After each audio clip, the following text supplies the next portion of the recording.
Okay, hi, this is Elliot Fishman, and hopefully we're live on Facebook. It's a pleasure to welcome everybody here. Today's October 1st. I know that one of the things probably everybody is having the same issues on is keeping track of things. We're in the 7th month of the lockdown in various forms, and hopefully everyone is being careful and being safe and not being stupid. People talk about a second surge. I think really it's not a second surge. That's not really what we're dealing with. It's the same one big surge. And if people behave, the numbers go down. If people misbehave, the numbers go up. It's all just one big mess. So hopefully everybody is being careful. I think you can't make any assumptions. My grandson's school, to their credit, basically told people, they didn't say please behave, please be careful. They said do not send kids to sleepover parties. Do not do sport teams. Do not do this. Do not do this. They did not let parents kind of think about what to do. So they really were very good about saying that if we want to keep the school open and keep it safe, people need to follow the rules. So for their credit, I think that they really deserve this no nonsense approach is the only thing that works. I think leaving it up to people to do the best probably doesn't work. I see a lot of people are logging on, which is great. And the first three people from David Hine from Lansing, Michigan. I was there once. That's where they have a museum. I think it's the George Bush Museum is there. And then from Brazil, Augusto, and Carolyn from Ireland. Hello. Lily posted something online today, which I don't remember because I think I was in elementary school when it happened, but today in 1971, so that's 49 years ago, the first clinical CT scan happened at Atkinson Morley's Hospital in London, England. It was a head CT, of course. A lady with suspected frontal lobe tumor was scanned with a Jeffrey Hounsfield and his team at EMI, and while they were scanning, they were listening to Beatle records, I'm sure. It was an 80 by 80 matrix, took about 5 minutes per each slice, and about that much time to reconstruct. So pretty impressive. It's a really good looking scan, relatively speaking. That was 49 years ago. And this is actually the 50th year of the anniversary of CT. And it's a good article that's posted online because it does go through some of the numbers, like for example, when 1975, EMI was marketing a body scanner. Okay, so it went very, very quickly. The first clinical CTs in the US were done in 1973. So you can see from the first scan in 71 to 73, scanning in the United States at Mayo was the first place, to going to body scanners by 75. And by 78, there was 200 scanners in the US. Now there's 200 scanners in Baltimore. So I think it's very exciting. Jeffrey Hounsfield won the Nobel Prize in 1979 for his work. And in 1981, Hounsfield was knighted. So he did pretty good. So that's our history lesson for today, though we don't do history, but it's very impressive when you read that. It's a good article. It's a great image. It's amazing how things have changed. So with that, let's get started here. Oh, Carolyn Hanway's heard me speak in Galway. I do remember that. It was really good. I remember when I stayed in the hotel. I stayed in Dublin, and in fact, I was in Ireland twice because the first time I was in Dublin only, and I was made a member of the Royal College of Medicine for Radiology in Dublin. I remember it was wonderful place, just terrific place. So hopefully we'll get back together one of these days and be able to get those meetings back online, but we shall see, because it's hard to plan anything these days. We are doing obviously we're posting lots of stuff on CTisus, which is about the best we could do. I am thinking about, and we're going to send out a note to ask people. I always run a CT course every February, President's Weekend, roughly, and I've done that for 37 straight years. So this is the first year in about 30 we haven't had a full meeting. The question is, should I do an abbreviated meeting in maybe 2-day meeting, a day and a half long meeting in February? So we'll send out some notes and let people know, let us know what they think we should do. And of course, obviously, it's not going to be in person. It'll be some sort of Zoom type process or something to that effect. So let us know. So this week, the title of this talk was meant to be people asking questions. So I have a bunch of questions. See, here they are, a few pages long. And Lily divided them up into three categories. Well, first of all, if the questions were terrible, she disregarded them. So if I don't answer your question, you can blame it on Lily. She divided them up into radiology education questions, fun questions, and specific CT disease questions. So let me see. How did you decide to be a we'll go with the radiology education questions. I'm not sure it's education. How did you decide to be a radiologist? I want to be a GP, and I work with GPs, who are no longer with us, Jay Platt in Maryland, and Archie Reisenberg up in Liberty, New York. And they were just tremendous internists, family practice docs. And they told me independently, as that's about 400 miles apart, that if they had to do it all over again, they'd be a radiologist. And I thought the world of them. And I said, well, maybe I should do radiology. I didn't even know what it was. My grandmother thought it was fixing radios. So I did a rotation at the University of Maryland, and I thought people were having a good time. In those days, radiologists had a good time because what did you do? A little bit of fluoro, some plain films. Someone did angio. There was no CT. There was no MR. There was minimal ultrasound. So people were happy. No wonder they were happy. They would finish like 1 o'clock every day. So that's how it got started. And then I went into it, and it seemed to be pretty good. Someone's a first year medical school. Any advice? My advice is to pay attention to what they're teaching you, and to look at where medicine is going. And there's lots of good opportunities. And really, radiology is good for some people, not for others. Surgery is good for some, not for others. So I think really it's a matter of seeing what you like and keeping an open mind at the opportunities. Following that up, someone said, how do you just, what might radiology look like in 10 years? I think radiology, one of the good things about radiology over my career is that it is always changing. The worst thing you want to do is a field that's stagnant. Whether it's the introduction of CT or MR, the improvements in CT and MR, PET CT, every single thing has changed. So, and I think that's going to continue. I think the only difference is change will be even faster. Development of technology, the fact chips are getting smaller, things can be smaller, scanners don't. The old days we had a scanner, it filled up an entire room and you had to cool the whole room. Now the computers are this big, they're going to be this big and built in with AI. I think radiology is going to be, AI will not be something you speak about because it'll be just part of what you do. I think the danger for radiology will be the changes. People not adapting. I think if you don't adapt, you're going to get run over. I think how you adapt, will the AI read all the plain films perhaps? Will it read all the mammograms perhaps? The results now show it could be done today. I think you're going to see a lot of things kind of go into the screening type thing where the chest x-rays will go into a system and maybe you'll kick out the positive ones and all the negative ones will go through. Screening mammography, probably the same principle. So I think it's going to be significantly different. You're going to be personalized medicine will get more and more.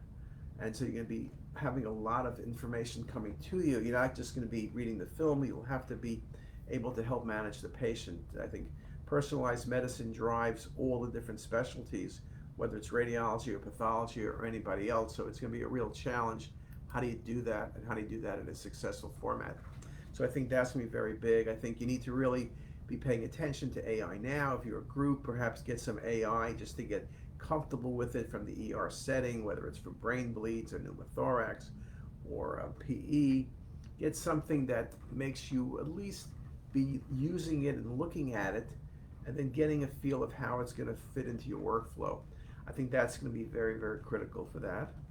Now let's see what else. What's the best way for study for the core exam? I thought they're not giving the exam anymore, but the core exam, I don't know what to study. I think you're supposed to study old exams or something. That's what you used to study. I don't know if you're allowed to do that anymore.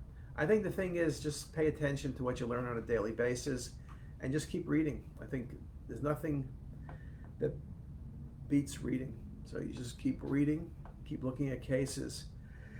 That's radiology. How can I be a good enough radiologist? And the question is, good enough for what? uh, I think, it's just a matter of, like everything else, it's working hard and putting a lot of effort in and constantly learning. I think the people I know who are successful are the people who are constantly reading, constantly looking at films, constantly learning. I think if the second you stop, if you say, well, I know enough, that's when you don't know enough. That's when you're going to run into problems. So I think it's very critical that you're constantly learning. This lifelong learning that people speak about is very true. So that is a critical part of what you need to do. What radiologist especially would you go into if you had the chance to start again? I would go into body imaging where I am. I think it's the most important thing. I think it's the most fun. I think you're not pigeonholed into little things like in neuro or breast imaging or even intervention, though intervention is great if you like it. I think body imaging gives you a breadth and spectrum of the whole patient. It gives you the opportunity to focus on modalities and diseases. It's really where I think the action is at, and I think it's the best place to be. How to succeed in being a good resident in career? I think it's working hard and making sure you're always doing what's best for the patient. If you follow that, if you're always doing what's best for the patient, I think you're going to do very well, because that's really the single most important thing that we could do as radiologists or as physicians. That's the most important thing we can do. Let's see, to do observership would be a possibility. As noted, that there's no observerships, there's nothing going on right now. Hopkins is limiting access. Unless you need to be here, you're not here, and that's going to go on for a while. And how things will happen after is going to be a good question. What's your opinion of using jugular lines for contrast injection? We don't, because it's very easy to rupture those lines. You don't know positioning. We need to use lines that are approved, and typically jugular lines can be problematic. We typically don't do that. Do you use Frontier to perform cinematic reconstruction? The answer is no, we do not. Frontier is a Siemens development platform. You can run cinematic on any of the single via workstations, so we run it there. I have a specialized thing in my office that I use, but we don't use Frontier for that. You don't need to. What's the best CT scan machine? A lot of good CT scan machines. It's kind of also how you use it. We've been very partial to Siemens for the last 35 years, and we've been very happy with that. So I think Siemens is really great, but I think if you speak to GE, they have great scanners. So I think you want to look at what you're doing, what are your applications, how much money you have, what resources you have, what you have in place now, and then try to figure out, and also what maintenance will be done in your area. So that probably goes into it. Can you use dual energy to adrenal lesion characterization? Could it help?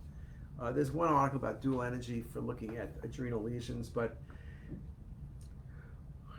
it wasn't very successful. Potentially with dual energy, you could pick up fat, so in lipid poor adenomas, it may be helpful, but usually the washout works very nicely. So there is some work with washout with dual energy, but it's one article, maybe two articles. It's kind of still not yet determined. Is creatinine 1.4 normal? The answer is essentially yes. Again, most people now are using GFR. GFR above 60 is normal, 30 to 59, which was always this gray zone. We give contrast to everybody in the 30 to 59 range. It's under 30 we worry. And even under 30, if you need the contrast, we give it to you. So I think there's a bunch of articles. There's a good article. I think Davenport's the first author in Radiology at the beginning of the year, January, between Radiology and the Kidney Association. Yawning. Basically showing you that all of that stuff we worried about for no reason, or some people worried about, you don't need to worry about anymore. And a creatinine of 1.4, never worried about, never thought about. What about CT colonography? I think I'm doing them now. It's somewhat painful. We're better at distension. I think it's still picking up small polyps is hard. I think it's a good technique for a lot of patients, and the key is to do some training. I think a challenge right now is very little training is going on. One of the problems, of course, like ACR would have the training, but that's all closed, and you need hands-on training because you need to touch the workstation. So that's kind of problematic. Let's see what else under that category. Do you think that craniofacial dystrophy should be considered a real disease based on the scans? I think it is a disease. It ends up patient requiring surgery, ends up imaging, trying to help get the surgery correct. So it is definitely a disease. Um, let's see what else. Fun questions. What motivates you to become who you are? It is what it is. I think I have a good time. I think I like doing radiology. I like writing. I like reading, and I think we do make a major contribution. And I like working with the referring docs, and I like helping in patient care. So it seems like an ideal job. How do you publish so many important papers? That's very kind to say. I think at the end of the day, you just sit down and you write. Got to put the time in. I don't have any great answers for how to do everything without putting the time in. I think that really is the challenge. How do you balance time? It's not an easy challenge. I'm probably not the best person to ask about that. But I think if you enjoy it, then it's not really work. You just need to, writing is painful, but it's not so bad.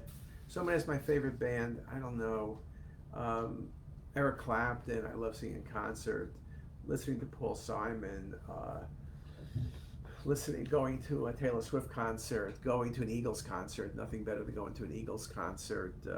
Way back when, the Grateful Dead concerts. I remember concerts anywhere from Led Zeppelin, sitting in the third row, to being with my friends when I was a lot younger at the Palladium in New York when Springsteen really played, when he was really the Bruce, and he played for 7-8 hours at a time with the Dead playing Palladium in New York for 7-8 hours. I mean, it was exhausting. It was just exhausting listening. Crosby, Stills, Nash and Young at their best. Neil Young, just tremendous talent. Paul Simon. Remember him playing in Baltimore. We were talking with B. Mudge about that the other day. Just spectacular. 1991, I believe it was. Remember seeing the Bee Gees, 79. It was just awesome. Just awesome. So it's a lot of great concerts, a lot of great music, and it depends on the mood. Like now I'm listening to Barbra Streisand. I'm listening to a whole bunch of things. I'm listening to the cantor from Park Avenue Synagogue singing Hallelujah and stuff like that. Avinu Malkeinu. So I have to admit, what I like to listen to changes by the day, but I like music. There's no doubt about it. How old are you? Old enough. But I do have my hair, and I don't dye it. So just that's my goal in life, is to keep my hair and everything. So trying to hang in there like everybody.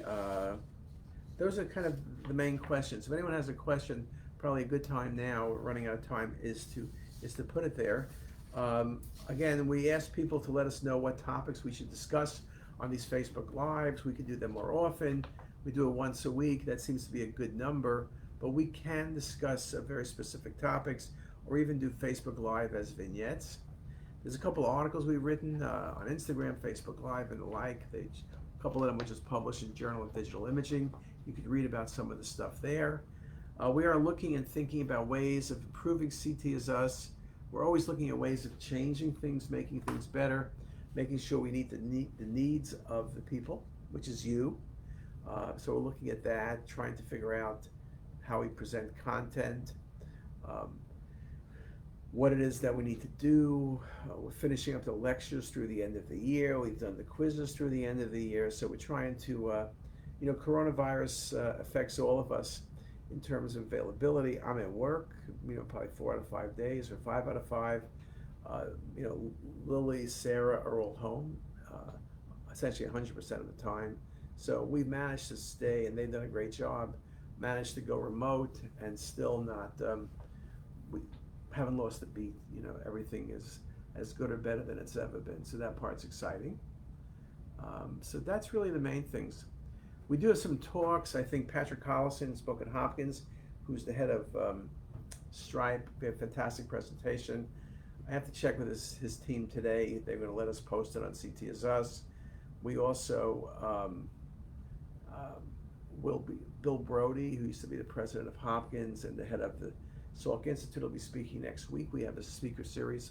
He's speaking on Wednesday at 5 o'clock. We have several other speakers lined up that are going to be spectacular. So I think it's very exciting. So we are trying not to let coronavirus get us down, not to break stride. I think if you break stride, it's kind of like a trotter horse. You break stride, you never can come back on stride. So these are tough times and they're challenging. You got to maintain your health. You got to be careful, but then you got to be motivated and you got to be focused and you got to be doing stuff. I think, I'm not a pessimist, but I don't see any of this going away or being better for at least a year. I don't know how much longer. Spanish flu was 2 years. We're at about a little more than a half a year. And maybe those 2-year mark, maybe the first time we could wear masks or go to meetings. I don't see any meetings before the winter in 2022, the February, March timeframe. I don't see RSNA 2021 happening. RSNA 2020 is in the books. So I'm totally wrong. I hope that a vaccine comes along that's polio and you give it and zoop, the disease goes away. Crazier things have happened, but I wouldn't hold my breath. Hopefully the new drugs coming out by Pfizer and J&J and Moderna will indeed be good, and we'll be able to kind of move on to the next challenge. But even if they're good, it's not going to free people up for traveling and going to restaurants and everything else. So we'll see what happens in terms of meetings, but I just, I'm not sure the word is pessimistic or realistic. So if I'm wrong, that's wonderful. I would be happy to be wrong. But I don't see that changing anytime soon. So I think we need to figure out ways of doing what we do under the circumstance. And that's all. You can't just be sitting around moaning and complaining. You got to basically make the best of it. And that's what we're trying to do. So with that, I'll thank everybody for their attention. I hope you have a great day, and we'll see you next time. Have a great day. Bye.